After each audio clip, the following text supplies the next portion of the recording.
Kia ora everyone, welcome to the third part of the fairy tale story reading video.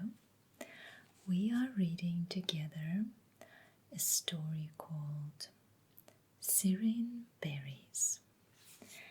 In previous parts, we followed a girl named Lucy, who is an 8-year-old little girl who has only her mom, and she got in trouble and now she needs to save her mom.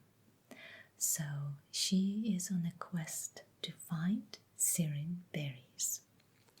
In the previous part, we followed Lucy on the train, the midnight train, where she met a mysterious man called Gratch.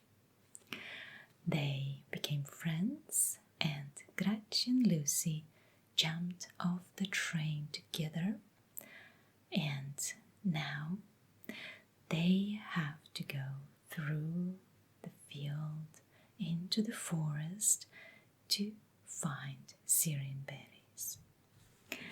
Alright, let's now see what is going to happen next. So please lie down comfortably or just relax and listen to me reading the third part of the story.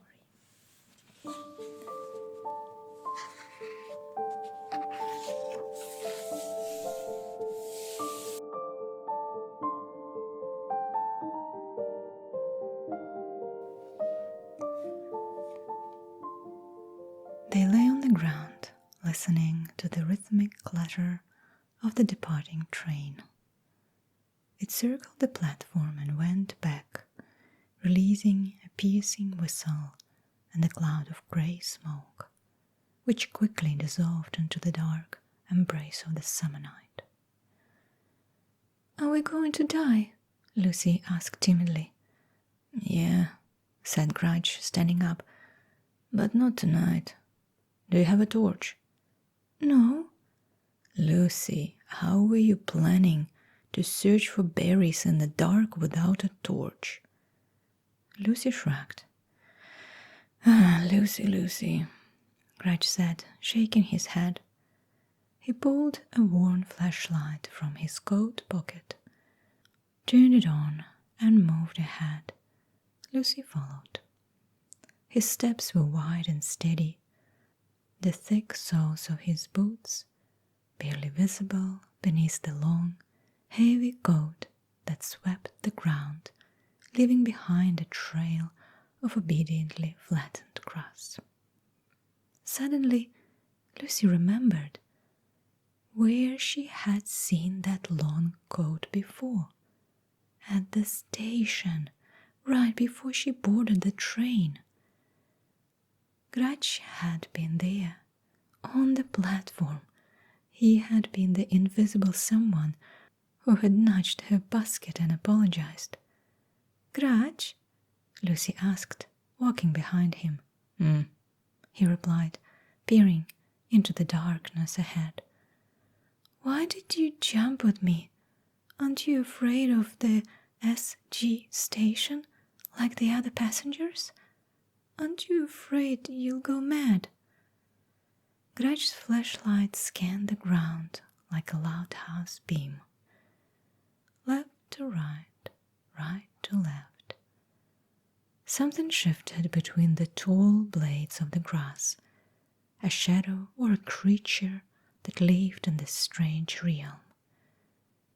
"Unlike the other passengers," Gratch said, "I'm not afraid of that station.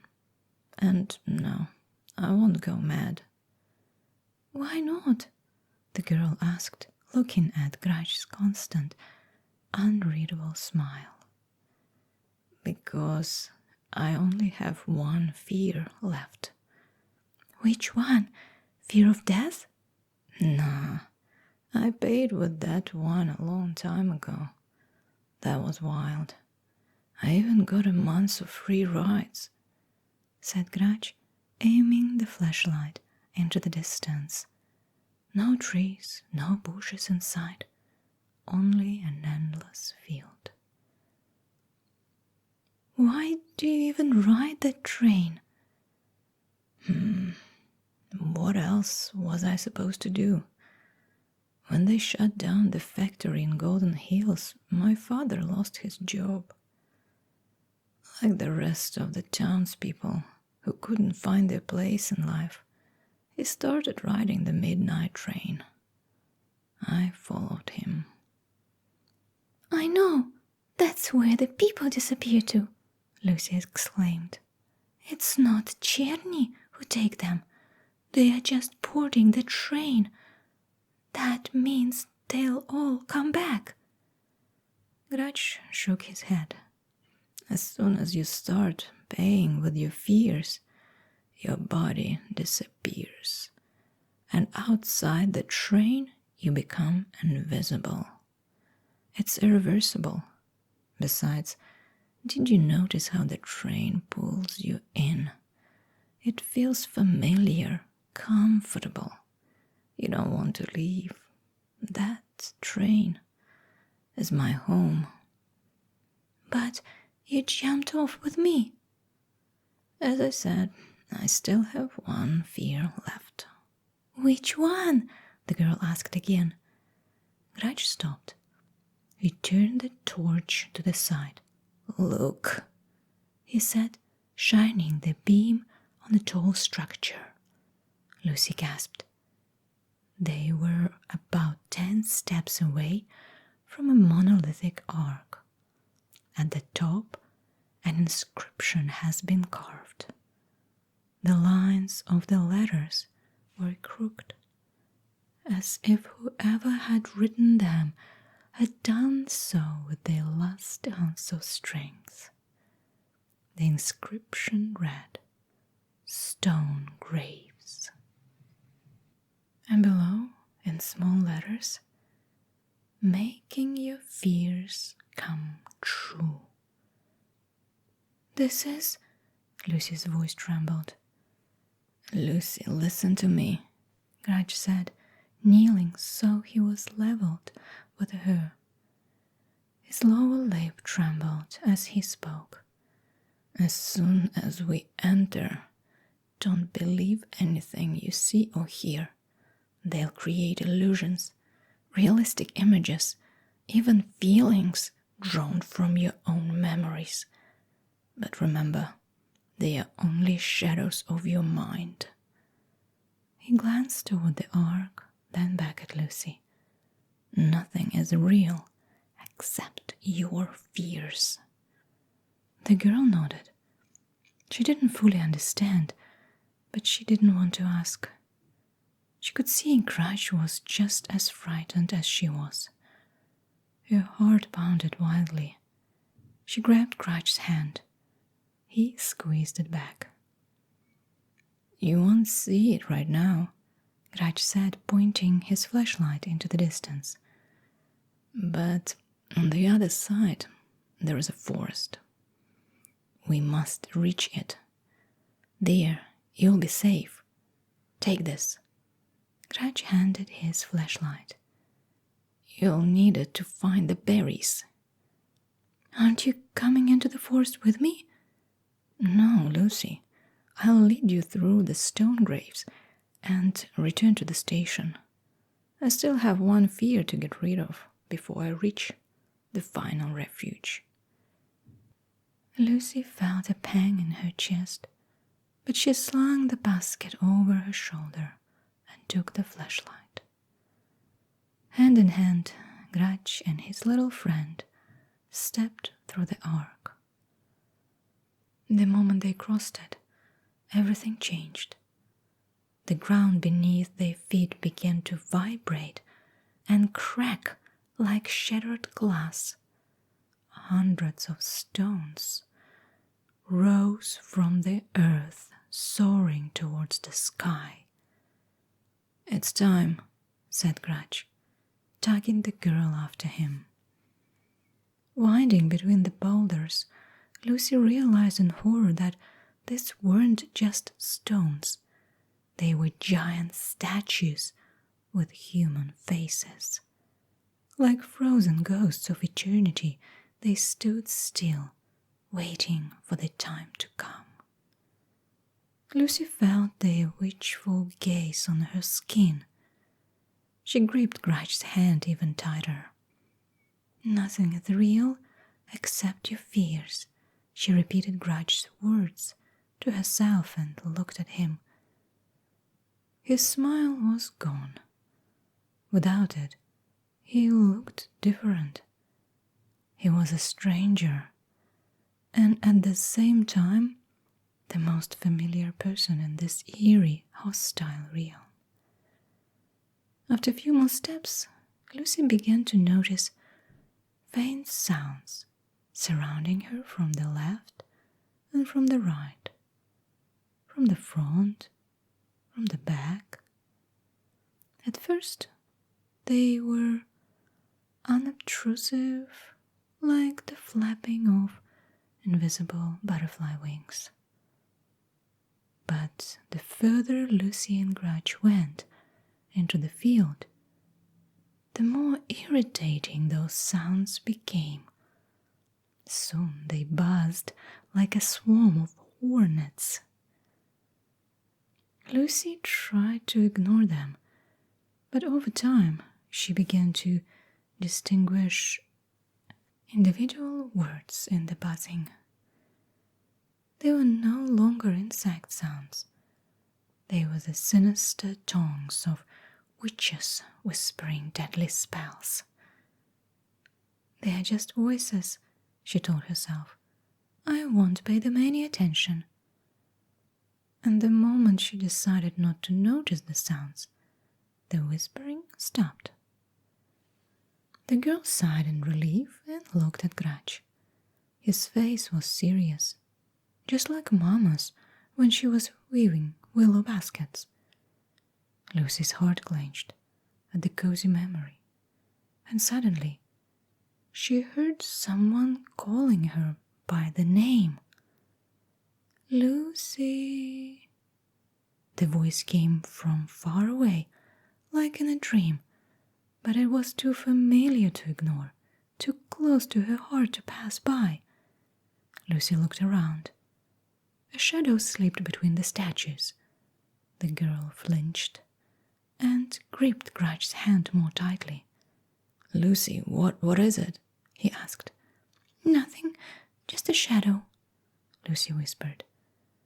She stared at the ground, where the flashlight cast its beam, and pressed herself closer to Gratch's coat.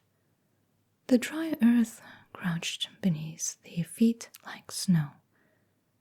Lucy listened to that sound as if it was the only thread connecting her to the reality she knew, soothing her pounding heart. Then, between the steps, she heard the familiar voice again. "Lucy." Lucy gasped. "What's going on?" Gratch asked. "Mama is calling me." "Nothing is real except your fears," Gratch said. "Lucy, sweetheart." The girl stopped. "Mama?" "No, it's just an illusion," Gratch said, tugging her forward. "Your mama is at home." "Lucy, sweetheart, come back." This time the voice sounded crystal clear. Mama was somewhere nearby. Most likely she noticed I was gone and came looking for me, Lucy thought. She desperately wanted to see Mama, to inhale her smell of willow bark. "Sweetheart, it's dangerous here," Mama said. "Please, come home." Lucy turned around. A dark silhouette flickered between the statues and vanished again. "Mama, I can't. I have to find the Sirin Berries to save you." "Don't worry, sweetheart. Even if I can't walk, We'll figure something out. You and I, like always, together. The blurred figure slipped between the statues again, coming closer. I can still weave baskets. Give me your hand. I'll take you home. From behind a stone statue, a hand appeared. It was so soft, white hand. Mama's hand. Lucy reached out to it. She's just an illusion, said Gratch, pulling Lucy back. Don't listen to him, sweetheart. I'm not an illusion, Mama's voice said. I followed you when you left home. And if I weren't real, how would I know that you like your oatmeal with a tiny piece of butter and that you can't stand markets? Lucy hesitated. Could Mama really have come after her? Sweetheart, don't say anything, just listen. Sirin Berries don't exist. No one even heard of them. That Cherny woman from the market tricked you, took advantage of your kindness. You're such a gentle soul. But we have to turn back. We need to leave this terrible place before something truly awful happens. The girl nodded. Lucy, don't believe anything, Gratch said. It's all an illusion. Lucy was torn in two. She didn't know who was telling the truth. I'm real, Mama's voice said firmly. But Gratch, Lucy's breath caught. Think carefully, Mama continued. Remember something important about the passengers of the midnight train. You know what I mean. You've always known, even if you were afraid to admit it. Yes, Lucy knew what Mama meant. She remembered Gratch's words. It's an irreversible process. She remembered what happened to the man who got off at Darkwater Station. Remember how the passengers looked on the platform before boarding? Mama asked. They were invisible. Only on the train could they regain human form. If Gratch had truly jumped with you, he would have become invisible the moment he left the train. Lucy looked at Gratch. He had changed. His smile was gone. She couldn't even remember what he used to look like. His grip on her hand had weakened. Gratch didn't jump with you, sweetheart, Mama continued. He is your illusion. You've been all alone this entire time. Come home. Please, sweetheart, don't disappoint me. Lucy knew Mama was telling the truth, and that truth tasted bitter like black pepper, heavy like a sack of stones. Gratch was just an illusion. Lucy has created him because she was afraid of being alone. Tears filled her eyes. She gulped a breath. And then she felt something coming. It wasn't the fake smell of strawberry bubblegum from the train. It was the scent of willow bark. And with it came the memory of home, sitting on the soft rug, watching her mother's nimble fingers weaving flexible willow twigs. Lucy clutched the handle of her basket and felt a pleasant warmth surround her like a fluffy blanket. Mama, it really is you, Lucy said, and rushed towards the statue where her mother was hiding. Lucy, no, Gratch shouted. Nothing is real. You are not real, the girl snapped and took off running. Away from the stranger, as far as possible, towards safety, towards the place where her mother was waiting for her. Follow me, Mama called. Her silhouette darted like lightning. She glided from one statue to the next, pausing only for a moment to glance back at her daughter. Lucy ran stumbling. Her basket slipped from her shoulder. The flashlight kept sliding from her hands. The hair at the nape of her neck was soaked and stuck to her skin. "Mama, wait!" Lucy cried, barely able to breathe. "Just a little more, sweetheart," Mama replied. Her voice no longer sounded as clear as before. It came out muffled, uncertain, echoing across the endless field of the stone graves.